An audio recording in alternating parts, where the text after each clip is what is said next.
اے پیغمبر میرے مومن بندوں سے کہہ دو کہ نماز پڑھا کریں اور اس دن کے آنے سے پیشتر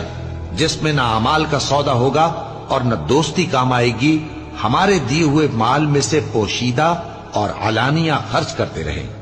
اللہ ہی تو ہے جس نے آسمانوں اور زمین کو پیدا کیا اور آسمان سے مے برسایا، پھر اس سے تمہارے کھانے کے لیے پھل پیدا کیے اور کشتیوں اور جہازوں کو تمہارے زیر فرمان کیا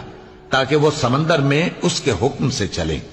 اور نہروں کو بھی تمہارے زیر فرمان کیا، اور سورج اور چاند کو تمہارے لیے کام میں لگا دیا کہ دونوں دن رات ایک ڈگر پر چل رہے ہیں، اور رات اور دن کو بھی تمہاری خاطر کام میں لگا دیا،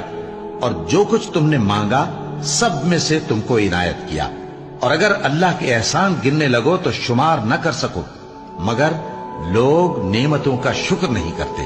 کچھ شک نہیں کہ انسان بڑا بے انصاف ہے،